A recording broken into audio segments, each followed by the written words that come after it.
আসসালামু আলাইকুম। এই তো অনেকদিন পরে ছাদে উঠলাম, সাথে আম্মাকে জোর করে নিয়ে আসলাম কারণ সে উঠতে চায় না। কি যাই হোক, আজকে নিয়ে আসছি যে আম্মা দেখুক আমার মেয়ের জামাই কি কি লাগালো ছাদে। আর আম্মা তো একসময় অনেক বাগান করতেন, তার খুব পছন্দ ছিল বাগান করা, আমার নানিরও। তো যাই হোক, তো সেই জন্য একটু উঠা। কেমন লাগতেছে বলো? খুব ভালো। খালি খুব ভালো। হ্যাঁ, অনেক ভালো। পুদিনাগুলোর ঘ্রাণ শুকতেছে, হাতে হ্যাঁ, পুদিনা নিয়েছে, এই যে পুদিনার ঘ্রাণ শুকতেছে। আচ্ছা, কি কি লাগানো হয়েছে সেগুলো আপনাদেরকে দেখাই আমি। এই তো পুদিনা, এগুলাকে ডেকোর করতেছে এখন।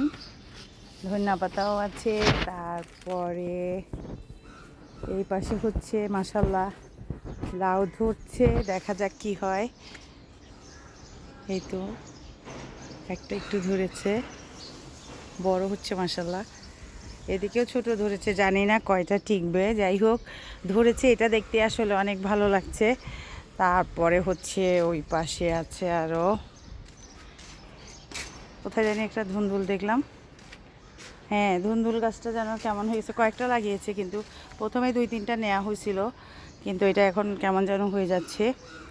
এদিকেও বেগুন গাছ আছে, এই যে মরিচগুলা মাশাল্লাহ। এই তো হচ্ছে, কিন্তু ধুন্দুল গাছটা কেমন হয়ে গেল, ওই যে দেখি পোকা না ফাঙ্গাস কি জানি, আমি তো এইসব বুঝি কম। তো যাই হোক, মাশাল্লাহ বেগুনগুলা কিন্তু অনেক সুন্দর হয়েছে, কিন্তু সে আমাকে পারতে দিচ্ছে না।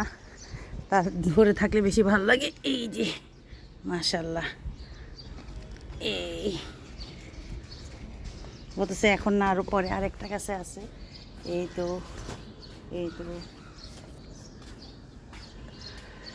দুইটা ঢেঁড়স ধরে আছে। যাই হোক, আমার কেমন লাগতেছে? খালি বলে কি ভালো। আর হলুদ মরিচও শুকার দেওয়া হইলো আমার। আর টমেটো গাছ আরও লাগানো হয়েছে, এই যে টমেটো ধরে আছে। যাই হোক, অল্প অল্প করে ছোট ছোট করে যা হয় সেটাই শান্তি।